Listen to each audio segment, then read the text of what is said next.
नमस्कार विद्यार्थी मित्रांनो, स्वागत आहे आपलं BMS मराठी यूट्यूब चॅनलवर। तर आजच्या व्हिडिओमध्ये आपण संहिता अध्ययन 1 याची लास्ट 30 डेज स्ट्रॅटेजी पाहणार आहे।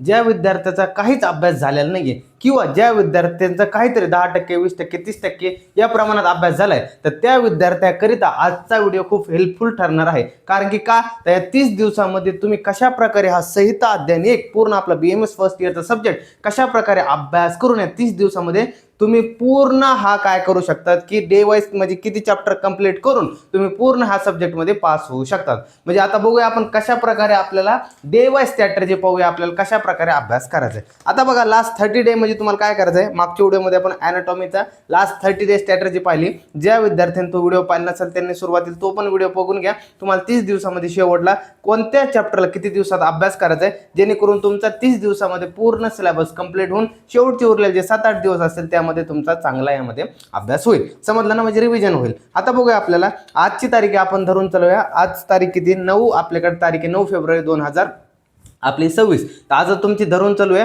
की आता पुढच्या आपण काय म्हणजे आजपासून म्हणजे व्हिडिओ जर तुम्हाला उद्या भेटला तर आपण धरून चालूया, तुम्हाला व्हिडिओ जर भेटला 10 फेब्रुवारी 2026 ला हा व्हिडिओ भेटला तर तुम्ही धरून चालायचं 10 फेब्रुवारी 2026 पासून 10 मार्च 2026 पर्यंत तुमच्याकडे टोटल 30 दिवसामध्ये तुमचा पूर्ण हे संहिता अध्ययन 1 हा पूर्ण सब्जेक्ट तुमचा 30 दिवसामध्ये पूर्ण अभ्यास केलेला असणार आहे। यामध्ये तुम्हाला सुरुवातीला सांगतो तुम्हाला कशा प्रकारे अभ्यास करायचा आहे। जे तुम्हाला संहिता अध्ययन मध्ये एवढं काही डीप नाही, फक्त तुम्हाला PYQ चे जे काही इम्पॉर्टंट क्वेश्चन वगैरे यानुसार तुम्ही अभ्यास करा। कारण तुम्हाला मेन टॉपिक्स माहिती असेल या चॅप्टर मधल्या, ह्यामध्ये क्वेश्चन ECQ कशावर येतो, त्यासोबत LAQ कशावर होतो, हे जर तुम्हाला टॉपिक ठराविक माहिती असेल तर तुमची पासिंग अशी बोटावरती इझिली होऊन जाईल। पण तुम्हाला जर टॉपिक माहित नसेल, इम्पॉर्टंट क्वेश्चन LAQ कोणते आहेत, ECQ कोणते, जर तुम्हाला हे टॉपिक माहित नसेल आणि तुम्ही नुसतं वाचत चालला संहिताला की श्लोक वाचला, अर्थ वाचला, श्लोक वाचला, अर्थ वाचला, तर अशाने तुमची पासिंग निघणार नाही। तर त्यामुळे तुम्हाला काय की क्वेश्चन काय कोणत्या टॉपिक वरती विचारले जातात, कोणत्या यामधले महत्त्वाचे त्या चॅप्टर मधले क्वेश्चन आहेत ते तुम्हाला करून जायचे असतात पेपरमध्ये, आणि पेपरमध्ये तेच टॉपिक दिसतात। तर असे जे इम्पॉर्टंट असतात ना क्वेश्चन, ते आपल्या चॅनलवरती अवेलेबल आहे। त्याचा तुम्हाला डिस्क्रिप्शन बॉक्समध्ये तुम्हाला त्या व्हिडिओची लिंक भेटून जाईल की काय आपला स्पेशल अष्टांग हृदयासाठी इम्पॉर्टंट क्वेश्चन आहे, आणि दुसरा त्यासोबत चरक संहिताचे इम्पॉर्टंट क्वेश्चन आपण दिलेले आहेत। तर ते तुम्हाला दोन्ही व्हिडिओ बघून घ्यायचे जे की तुम्हाला पेपरमध्ये हेल्पफुल ठरतील, आणि यामधूनच इम्पॉर्टंट क्वेश्चन मधूनच तुमच्या पेपरमध्ये क्वेश्चन येतात। समजले ना। नंतर बघा, आता आपण डे वाईज स्ट्रॅटेजी बघूया। आपल्याला काय करायचं आहे बघा, आपल्याला टोटल तुम्हाला माहिती आहे टोटल 27 अध्याय आपल्याला तुम्हाला माहिती आहे की टोटल 27 अध्याय आपल्याला BMS फर्स्ट इयरला की संहिता अध्ययन या सब्जेक्ट मध्ये आहे। त्यामध्ये आपले अष्टांग हृदय सूत्रस्थान मध्ये 15 अध्याय आहे आणि चरक संहिता सूत्रस्थान मध्ये 12 अध्याय। समजलं। आता यामध्ये तुम्हाला सांगतो, आपल्या सुरुवातीला आपण करूया अष्टांग हृदय पासून सुरुवात करूया। तर अष्टांग हृदय सूत्रस्थानानुसार तुम्हाला 15 अध्याय सुरुवातीला कोणते, तर त्यामध्ये तुम्हाला काय करायचं आहे, जो आयुष्कामी अध्याय, आयुष्कामी अध्याय, तर आयुष्कामी अध्यायामध्ये तुम्हाला काय करायचं, ज्या विद्यार्थ्याचा काहीच अभ्यास नाही किंवा ज्यांचा 10%, 20% अभ्यास आहे, त्यानुसार मी तुम्हाला डे वाईज सांगतो की तुम्ही सुरुवातीला ह्या चॅप्टरला या अध्यायाला 2 दिवस देऊ शकता। 2 दिवसामध्ये हा तुम्हाला अध्याय कंप्लीट करायचा। ज्यांचा काहीच अभ्यास नाही त्यांना 2 दिवसामध्ये करा, आणि ज्यांचा अभ्यास झालेला आहे त्यांनी सुद्धा काय करा, एखाद दिवस तुम्हाला शिल्लक लागू द्या पण तुम्ही परफेक्ट करा। 2 दिवसामध्ये हा चॅप्टर करून टाका। नंतर येतं दिनचर्या, दुसरा अध्याय होतो आपल्या ह्यामध्ये सूत्रस्थान मधला अष्टांग हृदय मधला। दिनचर्या तुम्हाला 1 दिवसामध्ये करायची, ऋतुचर्या 1 दिवसामध्ये करायचं। आता तुम्हाला एक सांगतो, जो तुम्हाला पेपरमध्ये 2 क्वेश्चन तुम्हाला मी फिक्स आज देतो तुम्हाला डायरेक्ट की 10 मार्कचे तुमचे डायरेक्ट पेपरमध्ये तुम्हाला फिक्स असणार। कोणते, तर एक असणार दिनचर्याचा एक असणार ऋतुचर्याचा, एक ऋतू तुमच्या पेपरमध्ये फिक्स असणार, आणि त्यासोबत तुम्हाला रसभेदी मधला जो एक रस असणार, जे आपले 6 रस आहे षड पैकी, ते एक रस तुमच्या पेपरमध्ये फिक्स असणार। मग 10 मार्क तुम्ही आज धरून चला की तुम्हाला 6 रसामधला एक रस पेपरमध्ये फिक्स विचारला जाणार आहे, आणि त्यासोबत 6 ऋतूमधले जे काही आपले 6 ऋतू आहेत तर 6 ऋतूमधला एक ऋतू पेपरमध्ये फिक्स विचारला जाणार आहे। तर तुमचे 50 मार्कामधले म्हणजे तुम्हाला पासिंगला 50 मार्क लागतात ना, तर त्यातले तुम्हाला 10 मार्क मी आजच तुम्हाला कंप्लीट करून देतो। म्हणजे तुम्हाला फक्त 40 मार्कचा अभ्यास चांगल्या प्रकारे करायचा आहे। समजलं ना। ते 2 टॉपिक तुम्ही चांगले करता, तुमचे 10 मार्क आजच्या फिक्स होऊन जातील। तर तुम्हाला एक सांगून जातो मी, पेपरमध्ये तुम्हाला काय होणार आहे की पेपरमध्ये तुम्हाला कसा असणार आहे की जो आपला एक ऋतू असणार आहे तो फिक्स कसा असणार आहे की एक तर आता करंट ऋतू कोणता सुरू आहे तर त्या ऋतूनुसार तुमचा ज्या दिवशी तुमचा ज्या ऋतूमध्ये पेपर येतो तर तो ऋतू तुम्हाला पेपरमध्ये मोस्ट चान्सेस राहतात विचारल्या जाण्याचे, की ज्या ऋतूमध्ये तुमचे पेपर सीझन असते, युनिव्हर्सिटीची एक्झाम असते, तर तो जो ऋतू असतो तो आपल्या पेपरमध्ये येण्याचे खूप चान्सेस राहतात। तो ऋतू लिहा म्हणून ECQ साठी, किंवा तो जर नाही आला तर त्या अगोदर जो ऋतू येऊन गेला तो येईल, किंवा त्यानंतर जो ऋतू येणार आहे तर तो ऋतू तुम्हाला पेपरमध्ये येऊ शकतो। शकतो. तर तुमच्या पेपर जवळपास वसंत ऋतू मध्ये असणार आहे, तर वसंत ऋतूमध्ये तुम्हाला पेपरमध्ये पाहायला मिळू शकतो. तर वसंत ऋतू तुम्हाला खूप महत्त्वाचा असेल, ते तुमच्या पेपरमध्ये तुम्हाला दृष्टिकोनातून त्यावरती तुम्हाला एक तर एलक्यू विचारला जाईल, नाही जर आला तर एसक्यू पेपरमध्ये फिक्स विचारलं जाईल. समजलं ना? तर एक तुम्हाला एलक्यूच्या दृष्टिकोनातून चांगला अभ्यास करायचा आहे, वसंत ऋतू चांगला करा, त्यासोबत वसंतच्या आधीवर शिशिर येतो, त्यानंतर ग्रीष्म येतो. तर हे तुम्हाला चांगल्या प्रकारे तिन्ही करून द्यायचे. त्यासोबत उरलेले जे 3 आहेत तर ते एकदा डोळ्या खोलून चांगल्या प्रकारे ठेवायचे, की नाही जर ऑड पडला तर मग आपल्याला त्या दृष्टिकोनातून पण अभ्यास पाहिजे. समजलं ना? पण जे 3 ऋतू मी सांगितले कोणते आदान काळमधले, तर तुमच्या पेपरमध्ये येण्याचे चान्सेस खूप राहील. त्यामध्ये पण वसंत ऋतू खूप वेटेज ठेवतो, कारण पेपर वसंत ऋतू आहे मधून. आणि जर नाही पडला तर शिशिर ऋतू, जर होऊन गेला ऋतू कोणता शिशिर ऋतू, तर शिशिर ऋतू येण्याचे चान्सेस राहतील. तर बघा आता काय म्हटलंय, आयुष कामणी अध्याय तुम्हाला 2 दिवसात करायचा आहे. दिनचर्या अध्याय जो असेल तर 1 दिवसामध्ये करायचा, 3 दिवस झाले. ऋतुचर्या अध्याय जो असेल 6 ऋतू, तर 1 दिवसामध्ये होऊन जाईल. काय नाही, सोपं यामध्ये, एवढं काय अवघड नाही. एक ऋतू फिक्स असणार पेपरमध्ये, तर 1 दिवसामध्ये 4 दिवसात तुमचे 3 अध्याय झाले. त्यानंतर रोगाणू उत्पादनीय अध्याय, तर यामध्ये तुम्हाला काय नाही, धारणीय अधारणीय वेग वगैरे सिंपल, यामध्ये काय नाही, फक्त तुम्हाला जे काही 13 वेग वगैरे सांगितलेलं आपल्याला, की म्हणजे ते वेग वगैरे, की अधारणीय वेग कोणते आहेत, त्यानंतर धारणीय वेग कोणते आहेत, तुम्हाला हे पाठ पाहिजे. त्यासोबत त्यांचे धारण केल्यावर कोणत्या बॉडीमध्ये लक्षणं उत्पन्न होतात ते माहिती पाहिजे. आणि त्यानुसार चिकित्सा तर कॉमन तुम्ही सगळ्यामध्ये मांडू शकता, पण त्यानुसार तुम्हाला चिकित्सा वगैरे तुम्हाला माहिती पाहिजे. त्यामध्ये एखादी काहीतरी वेगळी चिकित्सा असेल, जसं की एखादी आपलं काय म्हणता येईल, की तुम्ही जर पाहायला गेले तर आपण मूत्रवेग वगैरे धारण केलं, तर त्यामध्ये तुम्ही स्नेहस्वदन सगळीकडे कॉमनली देतात. तर अशा प्रकारे तुम्हाला माहिती पाहिजे, की जो कॉमन मधले येतात त्यासोबत एखाद्यामध्ये काहीतरी वेगळं लिहिलं, की जर तुम्ही शेवटू हा वेग धारण केलं, तर तुम्ही काय त्यामध्ये चिकित्सामध्ये आणखी काय लिहू शकता, की सूर्याकडे पाहणे, तर सूर्याकडे पाहणे हे त्याची चिकित्सेमध्ये हा एक सुद्धा येतं. तर अशा प्रकारे काहीतरी असे म्हणजे जे पॉईंट एमसीक्यूला सुद्धा येतात, आणि जे तुमच्या पेपरमध्ये तुमचे थोडे आन्सरला पण थोडे वेगळे उमटण्याचा प्रयत्न करतात. असे काही पॉईंट तुम्हाला वेगळे माहिती पाहिजे सुद्धा. समजलं ना? नंतर बघा आता काय करायचं, द्रवविज्ञानी अध्याय ह्याला 1 दिवसात तुम्हाला कंप्लीट करायचा आहे. नंतर अन्न स्वरूप विज्ञान अध्याय, तर हे तुम्हाला 1 दिवसामध्ये कंप्लीट करायचं आहे. त्यानंतर अन्नरक्षा अध्याय, तर हा पण खूप सोपा अध्याय. आता यामधले काय जर सर आम्हाला इम्पॉर्टंट क्वेश्चन, तर बाळा आपला व्हिडिओ ऑलरेडी अवेलेबल आहे, तू जाऊन बघ आपल्या कोणत्या BMS मराठी युट्यूब चॅनलवरती डायरेक्ट सर्च करू शकतात, की संहिता important question by BMS Marathi म्हणून. तर तुम्हाला तसं सुद्धा येईल, किंवा डिस्क्रिप्शन मध्ये सुद्धा याच्या लिंक भेटून जातील. जास्त मेहनत करायची गरज नाहीये, तर डायरेक्ट इम्पॉर्टंट क्वेश्चन पाहायचे आणि त्यानुसार अभ्यास करायचा. समजलं ना? नंतर झालं आपलं, तर त्यानंतर येतात मात्राशिती अध्याय, तर खूप महत्त्वाचा चॅप्टर पेपरमध्ये एलक्यूचं वेटेज धरणारा हा चॅप्टर आहे. त्यामुळे तुम्हाला चांगल्या प्रकारे करायचा. 2 दिवस लागून द्या. ह्यामध्ये 2 दिवस आयुष्कामी अध्यायाला सांगितलं, कारण यावरती खूप महत्त्वाची एलक्यू डायरेक्ट पेपरमध्ये येऊ शकतो. त्यासोबत मात्राशिती अध्याय खूप महत्त्वाचा, डायरेक्ट एलक्यू पाहायला मिळू शकतो. त्यामुळे तुम्हाला चांगल्या प्रकारे करून ठेवा, त्याला 2 दिवस लागून द्यायचं. त्यानंतर द्रवादी विज्ञानी अध्याय, तर यामध्ये तुम्हाला 1 दिवस लागून द्यायचा. त्यानंतर काय म्हटलंय, की रसभेदीय जो अध्याय, तर त्यामध्ये तुम्हाला एक रस पेपरमध्ये फिक्स असणार आहे. एसक्यू मध्ये तुम्हाला डायरेक्ट एक जो रस पेपरमध्ये पाहायला मिळू शकतो, डायरेक्ट फिक्स असणार आहे. तर त्यामुळे तुम्हाला चांगल्या प्रकारे करून ठेवायचं आहे. त्यानंतर बघा 1 दिवसामध्ये करायचं. त्यानंतर दोषादी विज्ञानी अध्याय, त्यामुळे तुम्हाला 1 दिवसामध्ये करायचं आहे. नंतर दोषभेदीय अध्याय, तर हा पण तुम्हाला काय करायचं, 1 दिवसामध्ये हा चॅप्टर तो सुद्धा करून ठेवायचा. त्यानंतर दोष उपक्रमणी अध्याय, उपक्रम हे खूप महत्त्वाचे, वात पित्त कफ, त्यामध्ये जो पित्त आहे तो एलक्यूला येण्याचे खूप चान्सेस राहतात, आणि वात आणि कफ हे आजवर एसक्यूला येऊन गेले. त्यामुळे तुम्हाला 3च उपक्रम हे चांगल्या प्रकारे पाठ करायचे. याचे श्लोक सुद्धा पाठ केले तरी चालून जाईल. 30 दिवसामध्ये दररोज नाही, थोडं दररोज रिवाइज केलं तर 30 दिवसापर्यंत तुमचा हा श्लोक पाठ होऊन जाईल. एका दिवसात नाही होत पाठ, मला पण माहिती, पण तुम्ही 8 दिवस वाटलं, 15 दिवस वाटलं, तर तुम्ही 15 दिवसामध्ये हा श्लोक तुमच्या तोंड पाठ होऊन जाईल. समजलं ना? कशा प्रकारे करायचं, 1 दिवसात पाठ नाही करायचा, दररोज रिवाइज वगैरे करत चालायचं. आणि हे तुम्हाला काय करायचं, ही जी काही तुमची चॅप्टरचे नाव असणार, तुम्हाला एक हीच अशी प्रकारे मी सिंगल शीट जशी घेतली त्याचप्रमाणे एक सिंगल शीट घ्यायची, तुमच्या स्टडी टेबल जिथं असेल तिथे चिटकून द्यायची, आणि तुम्हाला जसजसे अध्याय कंप्लीट होत जातील तशी फक्त एक टिक मारीत चालायची, की हा झालाय, हा झालाय, हा झालाय. तुम्हाला सांगतो रे बाबा, तुमचे 15 दिवसामध्ये जर नाही तुम्हाला असं वाटलं, की हा सिलेबस आपल्या हातावर आलाय, मी यामध्ये इझिली पास होऊ शकतो, तर मी तुम्हाला गॅरंटी देऊ शकतो, तुम्हाला असं वाटणार म्हणजे वाटणारच. समजलं ना? त्यामुळे तुम्हाला काय करायचं, फक्त काय नाही, हा सिंगल शीट लावून द्यायची, फक्त अध्यायाचे नाव व्यवस्थित करायचे, आणि त्यानुसार तुम्हाला काय करायचं, चांगला अभ्यास वगैरे करायचा, इम्पॉर्टंट क्वेश्चन वगैरे करायचे. आणि नंतर तुम्ही दिवसभरात जे वाचलं ते रात्री तुम्हाला जर असा टॉपिक आठवायचं, की ह्या चॅप्टरमध्ये काय होतं बाबा, ह्या चॅप्टरमध्ये हे होते, तर तो आठवत आहे का बघायचं. आणि जिथं नाही आठवलं, लगेच त्या दिवशी झोपाच्या आजवर पुन्हा एकदा त्याला रिवाइज करून बघायचं. मग तुमचं ते एकदम परमनंट डोक्यात बसून जाईल. समजलं ना? म्हणजे तुम्हाला मी नंतर सांगत चला कशा प्रकारे रिवाइज पण करायचं, पण सुरुवातीला आपण सिलेबस कंप्लीट करून घेऊ. नंतर रिव्हिजनचे सुद्धा प्लॅन आपल्याकडे भरपूर आहे, कशा प्रकारे रिव्हिजन करायचं, एकदम कमी वेळेमध्ये जास्त रिव्हिजन, हे सुद्धा तुम्हाला इन डिटेल मी सांगा.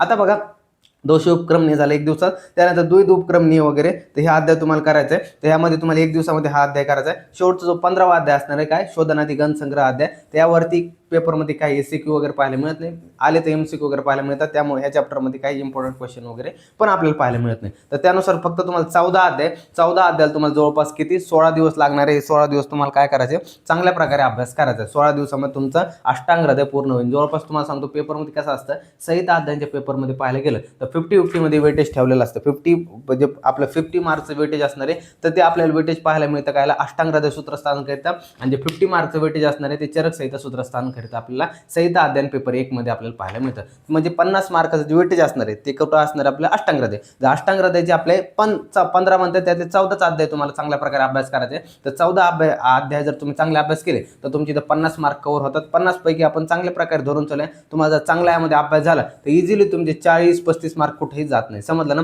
त्यामध्ये आपलं कसं म्हटलं, कमी धरून चालतो आपण कधी पण. का, कारण एक्सपेक्टेशन कधी पण आपण पेपर लिहिल्यावरती कमी ठेवायची असते, नंतर त्याचे मार्क वाढतात म्हणजे वाढतात, पण कमी धरून चालायचं. आपल्याला अंदाज लागून होतो की आपली मेहनत किती, आणि त्यानुसार आपल्याला जास्त मेहनत आपण त्याविषयी घ्यायला सुरुवात करतो. समजलं ना. नंतर बघा आता सुरू करूया आपण चरक संहिता सूत्रस्थानानुसार. आता चरक संहितेला आपला टोटल 12 अध्याय, तर 12 अध्यायाला किती द्यायला आपल्या वेटेज 50 मार्कला. आता तुम्हाला सांगतो पेपरमध्ये तुम्हाला कॉमन अशी क्वेश्चन पाहायला मिळतात. हे कॉमन अध्याय, जसं की हे काय झालं, दिनचर्या झालं, त्यानंतर ऋतुचर्या झालं, हे कॉमन जे आहेत ना, ते इकडे जर पाहायला गेले तर हे कुठं पाहायला मिळतात आपल्याला, की तेच डबल पाहायला गेले तर हे आपल्या चरक संहितेमध्ये सुद्धा पाहायला मिळतात. ऋतुचर्या नॉर्मल सांगतो, ऋतुचर्या इकडं पण आहे इकडं पण आहे, तेच तुम्हाला दोन्हीकडे पाहायला मिळते. आणि त्यानंतर पाहायला चिकित्साचं चतुष्पाद वगैरे झाला, तर हे क्वेश्चन असतात, हे जे काही साध्य असाध्यवादी झाला ते तुम्हाला कुठं पाहायला मिळतात, हे अष्टांगमध्ये सुद्धा पाहायला मिळतात आणि चरक संहितेमध्ये सुद्धा पाहायला मिळतात. मग त्यावेळेस कसं लिहायचं, त्यावेळेस काय करायला लागत असतं, की तुम्हाला स्पेसिफिक कशा प्रकारे पेपर प्रेझेंटेशन करायचं ह्याच्यावर सुद्धा व्हिडिओ आहे, तो नक्की जाऊन बघा. मी तुम्हाला सांगितलेलं त्यामध्ये पण एक इथं त्याचा पण आयडिया देऊन सांगतो तुम्हाला,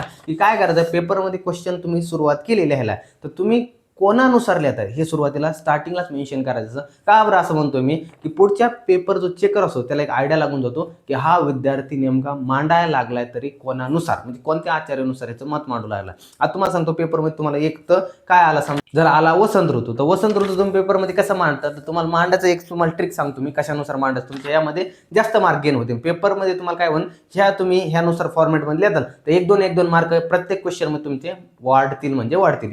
एससीक्यू मध्ये 1 तरी वाढेल आणि एलक्यू मध्ये 2 तरी तुमचे मार्क इझिली वाढून देतात. का बरं असं म्हणतोय, कारण की तुमचं इम्प्रेशन वेगळं या पडलं जातं. अशा काही ट्रिक्स असतात. आता काय म्हटलं मी, आता बघा सुरुवात तुम्ही जर पेपर लिहायला सुरुवात केली, तुम्हाला पेपरमध्ये वसंत ऋतू जर पडला, तर वसंत ऋतू जर पडला तुम्हाला अगोदर ठरवायचं कोणानुसार लिहिणार, मी अष्टांगनुसार लिहिणार आहे की चरक संहितेनुसार लिहिणार आहे. मग तुम्ही काय ठरवलं, की सर मी काय करणार आहे, अष्टांग हृदयानुसार लिहिणार आहे. मग काय करायचं, क्वेश्चनला तुम्ही काय केलं, सुरुवातीला वर टाकलं वसंत ऋतू टाकला, वर हेडिंग टाकली आणि खाली आन्सर लिहायला सुरुवात केली. मग काय करायचं, तुम्हाला लिहिताना काय करायचं, काय बघा, आचार्य वाग्भट यांनी आपल्या ग्रंथात अष्टांग हृदयमध्ये 3ऱ्या अध्यायामध्ये तिसरा अध्याय कोणता, तर ऋतुचर्यामध्ये वसंत ऋतूचे वर्णन केलेलं आहे. म्हणजे हे काय केलं तुम्ही, एक लाईन मध्ये सांगितलं त्यांना, की आचार्य वाग्भट त्यांनी त्यानंतर ग्रंथबद्ध सांगितलं, अष्टांग हृदय सूत्रस्थान सांगितलं, त्यानंतर 3रा अध्याय पण सांगितलं, 3रा अध्यायाचं नाव पण सांगितलं कोणता, ऋतुचर्या, आणि त्यामध्ये वसंत ऋतूचं वर्णन केलं आहे. तर इन डिटेल म्हणजे त्यांना आयडिया येऊन गेला, की विद्यार्थ्याला जा अभ्यास आहे, संहिताचा अभ्यास आहे, तर त्यानुसार तुम्ही काय करू शकता, त्याला पुढच्याला एक आयडिया लागून जाते, त्याचा अभ्यास आहे रे बाबा. मग त्यानुसार ते तुम्हाला काय करतो, खालचं वाचत पण नाही जास्त, आणि इझिली मग चार्ट्स वगैरे दिसले, छान प्रकारे तुम्ही पेपर प्रेझेंटेशन केलं, सुंदर अक्षर वगैरे काढले, तर तुमचं एससीक्यूला 4 मार्क इझिली पडून जातात. विदाउट श्लोक वगैरे, विदाउट श्लोक जरी म्हटलं तर कमीत कमी 3.5 मार्क तरी तुम्हाला इझिली पडून जातं विदाउट श्लोक, बरं का. आणि जर श्लोक टाकला तुम्ही छान प्रकारे लिहिलं तर 4.5 मार्क, 5 मार्क कोणी देत नाही, 4.5 मार्क तुम्हाला इझिली पडलं जातं. समजलं ना. कारण की आउट ऑफ कोणालाच मार्क देता येत नाही, तर तुम्हाला त्यांना जर पेपर प्रेझेंटेशन जो पेपर चेकर असतो त्याला 4.5 मार्कापर्यंत देता येतात, कारण की पेपर 5 पैकी 5 कोणाला देता येत नाही. समजलं. आता इकडे बघत होतो चरक संहितेचा आपण डे वाईज स्ट्रॅटर्जी बघूया. आता बघा, जे आपला दीर्घजीविती अध्याय असणार तो पहिलाच अध्याय, त्याला सुरुवातीला खूप मोठा अध्याय, यामध्ये तुम्हाला खूप महत्त्वाचे क्वेश्चन बनतात, 2 दिवसात कंप्लीट करायचं आहे. त्यानंतर अपामार्ग तंडोलीय अध्याय आणि त्यानंतर आरगवदीय अध्याय, हे खूप छोटे छोटे टॉपिक आहेत आणि यावरती मोस्ट ऑफ दी एमसीक्यू पेपरमध्ये पाहायला मिळतात. जास्त काही एसीक्यू वगैरे पाहायला मिळत नाही, पण त्यानुसार तुम्ही थोडा वगैरे ह्यातला अभ्यास करायचा आहे. आणि यामध्ये जे संख्या वगैरे दिल्या किंवा काही वेगळे काही नावं दिलेत आपल्याला, जे घटकद्रव्य वगैरे असते काही, तर ते तुम्हाला थोडेफार ध्यानात ठेवायचा प्रयत्न करायचा आहे. कारण पेपरमध्ये सेपरेट ह्याच्यावर काय तुम्हाला एमसीक्यू वगैरे पाहायला मिळू शकतात. याला 2 अध्यायाला 1 दिवसामध्ये कंप्लीट करा. नंतर बघा षडविरेचन शतक्षेत्रीय अध्याय, तर यामध्ये तुम्हाला काय करायचं आहे, याला तुम्हाला चांगल्या प्रकारे करायचं, 1 दिवस लागून द्या, चांगल्या प्रकारे अभ्यास करायचा. नंतर बघा मात्राशीती अध्याय. आता मात्राशीती कुठं पाहिला होता आपण, मात्राशीती कुठं पाहिला होता, अष्टांग हृदय सूत्रस्थानमध्ये पाहिला, त्याचप्रमाणे मात्राशीती इकडे सुद्धा आपण चरक संहितेमध्ये पाहतोय. समजलं. त्यानुसार तुम्हाला याला 2 दिवस लागून द्यायचं. चांगला एलक्यूचा वेटेज धरणार चॅप्टर आहे, 2 दिवसात करा. त्यानंतर तस्याशीती अध्याय आणि न वेगानं धारणीय अध्याय. आता तस्याशीती पण खूप छोटा चॅप्टर आहे आणि न वेगानं धारणीय, आता जो आपण तिकडं हे पाहिले ना की जे काही हे पाहिले आपण की धारणी अधारणी मेघ तेच इकडं, न धारणी वेग इकडं, आणि तशाशी ते अध्यायामध्ये जे काही आपले ऋतुचर्या वगैरे आपण म्हटल्यानंतर तेच ऋतू इकडे द्याले आहेत, तेच आहे, दुसरं काही नाही. फक्त जे काही हंसोदक वगैरे झालं तर हे जे टॉपिक आहे तुम्हाला सेपरेट एसिक्युला वगैरे येऊ शकतात, हे चांगले प्रिपेअर करून ठेवा की यावर्षी हंसोदक कंप्लीट 2-3 वर्ष झाले पेपरमध्ये आलेलं नाही, पण ह्या वर्षी हंसोदक येऊ शकतो, त्यामुळे तुम्हाला चांगल्या प्रकारे करून ठेवायचा आहे. समजलं ना. तर हे दोन जे काही तर तिकडचा अभ्यास झाला, त्यामुळे 1 दिवसामध्ये कंप्लीट करून टाका. नंतर बघा इंद्रिय उपक्रमणी अध्याय, तर ह्याला 1 दिवसात लागून द्या. त्यानंतर खुड्डाक चतुष्पाद अध्याय, तर हा जो खुड्डाक चतुष्पाद आहे ना, तर तुम्ही जो तिकडं आयुष्कामी अध्याय, तर यामध्ये तुम्ही चिकित्सा चतुष्पाद शिकला असाल, तर ते जे काही आपले वैद्य म्हणजे जे काय पाहिलं भिषक वगैरे आणि जे काही आपले रोगी वगैरे, तर हेच तुम्हाला इकडे शिकायचे असतं. त्यावरती सेपरेट तुम्हाला एलक्यू पेपरमध्ये खूप वेळेस विचारला जातो, त्यामुळे तुम्हाला हा चॅप्टर जो आहे तो हा, आणि त्यासोबत महाचतुष्पाद अध्याय, यामध्ये काय साध्य असाध्य व्याधी, तर हे 2 टॉपिक असतील, तर एका दिवसामध्ये कंप्लीट करायचे. हे छान प्रकारे नोट्स करा. तुम्हाला पेपरमध्ये जर क्वेश्चन पडलं तर कशा प्रकारे तुम्ही प्रेझेंटेशन करू शकतात, यावरती चांगले प्रॅक्टिस करा. कारण पेपरमध्ये ह्या 2 क्वेश्चनपैकी एक क्वेश्चन दरवर्षी पाहायला मिळतो, एलक्यू नाही तर एसक्यू मध्ये फिक्स पाहायला मिळतो. तर चांगल्या प्रकारे प्रिपेअर करून ठेवायचं. हे 2 अध्याय एका दिवसामध्ये खूप सोपं, यामध्ये काही अवघड नाही. समजलं. त्यानंतर बघा तिसरं येशनी अध्याय, तर तिसरं येशनी अध्याय तुम्हाला 1 दिवसामध्ये कंप्लीट करायचा आहे. आणि त्यानंतर वातकलाकली अध्याय, तर आता वातकलाकली अध्याय हा पण खूप महत्त्वाचा आहे. पेपरमध्ये मोस्ट ऑफ दी एलक्यू खूप म्हणजे रेअरली पडलेला आहे यावरती, पण त्यामुळे तुम्हाला चांगल्या प्रकारे करून ठेवायचं आहे. तर 1 दिवसामध्ये, तर टोटल तुम्हाला सांगतो जो आपला चरक सहितच असणार, तर टोटल 11 दिवसामध्ये जर पाहायला गेलं तर सिलेबस आपला कंप्लीट होतो. जर चांगल्या वेळेने जर दिवसभरात तुम्ही चांगला वेळ दिलात, किमान तुम्हाला 3 तास तरी तुम्हाला वेळ काढून द्यावा लागेल. जास्तीत जास्त 4 तासपर्यंत द्या, 3 तास द्या. ज्यांचा काही अभ्यास नाही त्यांनी जास्त वेळ देण्याचा प्रयत्न करा, कारण तुमचा सिटिंग पिरियड ह्या दिवसामध्ये तुम्हाला 30 दिवसामध्ये जर काढायचं असेल तर किमान तुमचा सिटिंग पिरियड 12 तास तरी पाहिजे. का बरं 12 तास नाही, बरं एवढं पण नाही, कारण विद्यार्थी एवढं बसणं पण होत नाही, मला पण माहिती आहे, पण कमीत कमी तुम्हाला सांगतो 8 तास तरी बसणं पाहिजे. 6 ते 8 तास तुम्हाला नॉर्मल ड्युरेशन पाहिजे, आणि यामध्ये तुम्हाला चावडा अभ्यास तुमचा झाला पाहिजे. कॉलेज व्यतिरिक्त, आता सध्या तुमचं कॉलेज सुरू असेल ते पण मान्य आहे, पण तुम्हाला कॉलेज व्यतिरिक्त 6 तास जोपर्यंत तुमचं कॉलेज सुरू आहे तर 6 तास तुम्हाला एवढं बसणंचे. जेव्हा तुमचं कॉलेज बंद होऊन जाईल, तुम्हाला म्हणजे PL वगैरे लागून जातील, अभ्यास करण्यासाठी सुट्ट्या लागून जातील, तर त्यावेळेस तुमचा सिटिंग पिरियड 6 तासाच्या प्लस म्हणजे 8 तास 9 तास 10 तास तर एवढा असला पाहिजे. त्याशिवाय तुमची पासिंग काढणं अवघड आहे, कारण तुम्ही जेवढा वेळ स्वतःला देतात तर तेवढी तुमची पासिंग इझिली होईल. आणखी एक सांगतो, तर आता जवळपास 16 आणि 11 जवळपास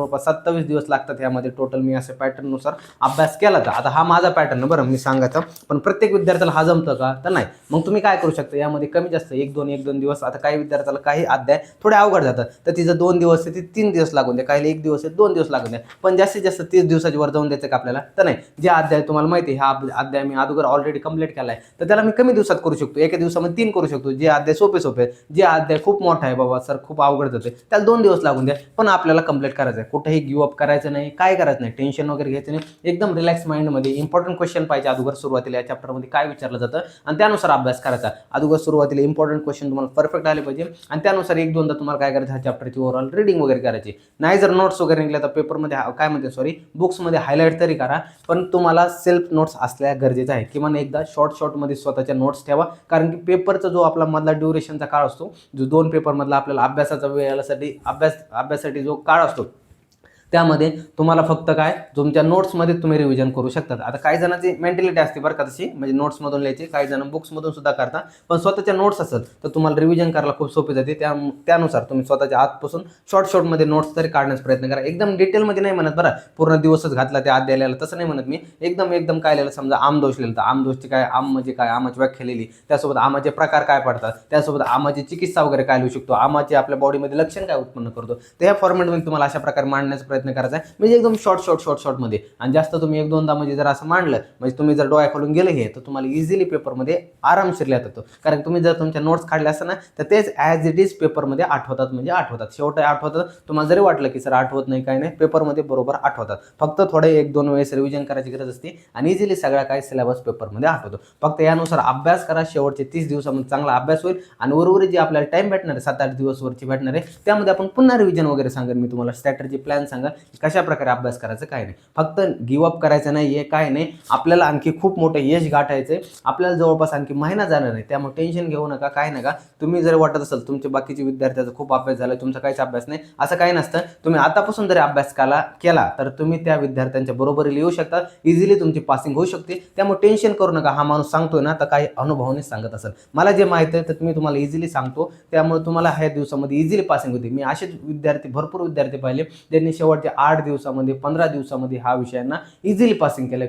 असे खूप विद्यार्थी माझ्याकडे खूप कॉल्स येतात, खूप मेसेज येतात की सर थँक्यू तुम्ही सांगितलं असं तसं. खूप विद्यार्थी आहेत. संस्कृत सारखा विषय 15 दिवसामध्ये खूप विद्यार्थ्यांनी पास केलाय. तर आता विचार करा, संहिता म्हणतो मी, संस्कृत सारखा विषय अवघड वाटणार ते पास केलाय. तर त्यामुळे सांगतो गिव अप करू नका, चांगला अभ्यास करा. काही डाऊट वगैरे असेल तर माझा पर्सनल तुमच्याकडे व्हॉट्सअप नंबर आहे, तर बिंदास मेसेज करा, काय नाही. त्यासोबत आपला टेलिग्राम ग्रुप आहे, व्हॉट्सअप ग्रुप आहे, त्यावरती तुम्हाला काही सजेशन असेल तर मला सांगत चला की सर आम्हाला ह्याच्यावरती व्हिडिओ हवे, तर ह्यावरती काय नवं हवंय, तर मी ते तुम्हाला ते आणत राहील वगैरे. आणखी एक, ज्या विद्यार्थ्यांना पेड बॅचेसमध्ये इंटरेस्टेड वगैरे असेल तर त्यांनी पेड बॅचेसमध्ये सुद्धा येऊ शकतात. आता आपण सध्याला संहिता आणि जे काही आपली संस्कृत बॅच आहे, तर ह्यांना काय केलं आपण, जवळ जे विद्यार्थ्यांना आता शेवटचे एकच महिना राहिले ना, तर 500 रुपयामध्ये हे दोन्ही सब्जेक्ट आपण देऊन टाकतो विद्यार्थ्यांना. कारण की शेवटचा एक महिना राहिला, विद्यार्थ्यांचा पण फायदा होऊन जावा. आणि 500 रुपयामध्ये काय नाही, तुम्हाला पण माहिती पेपरची फीस किती होती आपली, जी आपण एक्झाम फीस वगैरे भरली, तर त्या वेळेचे त्या दृष्टिकोनातून 500 रुपये आपल्यासाठी काहीच नाही. इझिली चालता चालता जर बाहेर जरी गेलो आपण, कुठं कॉफी वगैरे प्यायला जरी गेलो, तर इझिली 500 रुपये उडून घरी येतो. आपल्याला पण माहिती आपण काय करतो काय नाही.